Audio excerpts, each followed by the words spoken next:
ay buong puso nagbibigay-bugay sa inyong lahat at nakikisa sa mapagmahang buwan ng Agosto. Buwan ng bigang pagbansa at buwan ng kasaysayan. Bilang panimula, kaya magbahagi ng kaunting kaalaman tungkol sa ating tanggapan. Ang Manila Barangay Bureau ang kauna-unahang barangay bureau sa buong Pilipinas. Ito ay tinatag sa pamamagitan ng Ordinance Number 7439 noong 1973 sa pamumuno ni dating Mayor Ramon Magansing.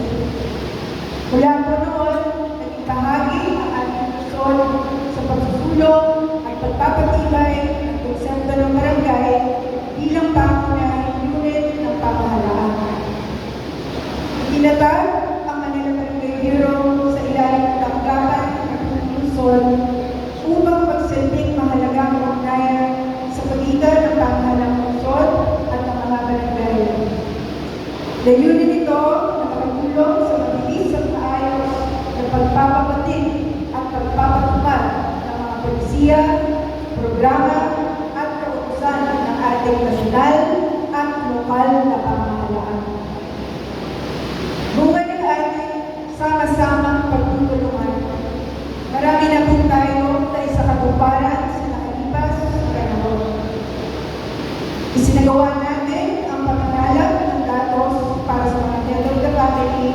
Sa pamamagitan nito, matagumpay natin na ihatid ang pamaskong handog sa ating mga kapwa-batang Maynila, katuwang ang masisipag at maasahang mga kawani mula sa DEPW, MTTP at DEPS.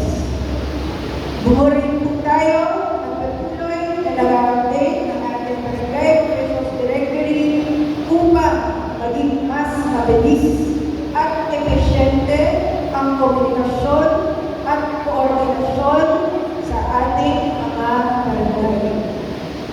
Patuloy din po tayo katuwang ng OSCA, MTSW at City Treasurer's Office para sa maayos na pamamahagi ng mga benepisyo at allowance para sa ating mga minamahal na senior citizens, persons with disabilities at solo parents. Tayo rin po ang nakatasang tumutok sa pagpapatupad ng weekly e-up and logging drive ng ating mga barangay tuwing Sabado. Sa patuloy na pakikisa ng ating mga opisyal ng barangay, unti-unti natin nakikita ang pagbabalik ng kalinisan at kaayusan sa ating mahal na Luzon. Pinagagalaw din po namin ibahagi na ang matagumpay na pagsasagawa ng programa bawat barangay makikinabang na itinabot ng Office of the President, katuwang ang City Budget Office at Office of the City Accountant, kung saan ang bawat barangay ay nakatanggap ng 100,000 pesos para sa kanilang mga napiling proyekto at another 100,000 pesos para sa kanilang mga napiling scholar. Bukod po dito, nagbigay din ang Office of the President ng pang-anim na buwan na biyayang bigas para sa Maynila na ipinamahagi sa mga opisyal ng barangay, mga tanod, admin, DHW at street sweepers. Dahil po sa direktiba at gabay ng ating Mayor at Vice Mayor, patuloy po tayong gagawa ng mga programa upang mapalakas ang ating mga barangay at suportahan ang ating mga opisyal.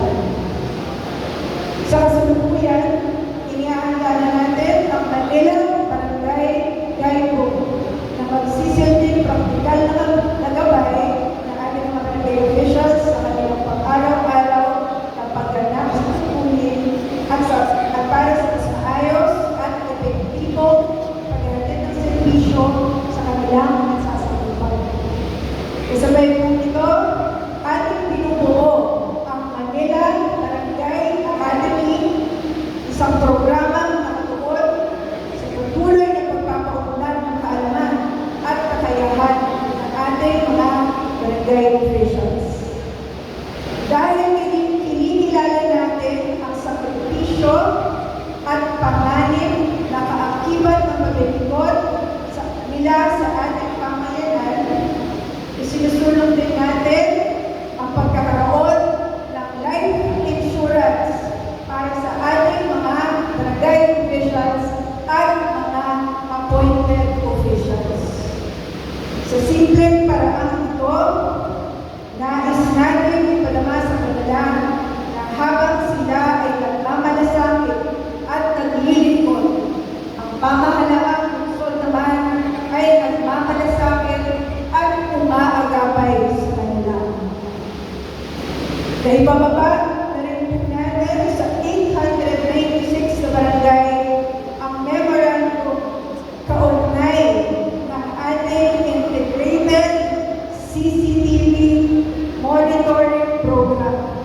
Katuwang ang ating City Administrator, DILG Manila, MPD at MDRRMP.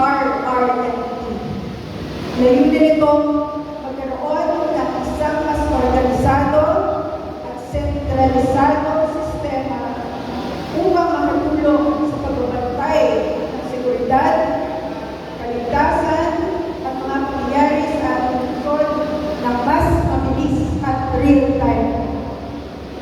Sa mga susunod na araw, ang Manila Barangay Bureau ay inaasahan na lilipat na rin sa bagong tahanan.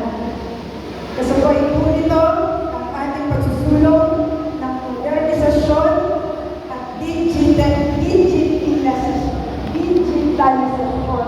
ng mga proseso sa MPP at para po ulit sa ating mga minamahal na barangay officials, lalo na ang mga nakatapos ng tatlong termino ng paglilingkod at ang mga patuloy na tumatalima at iisa sa ating lingguhang hinap drive.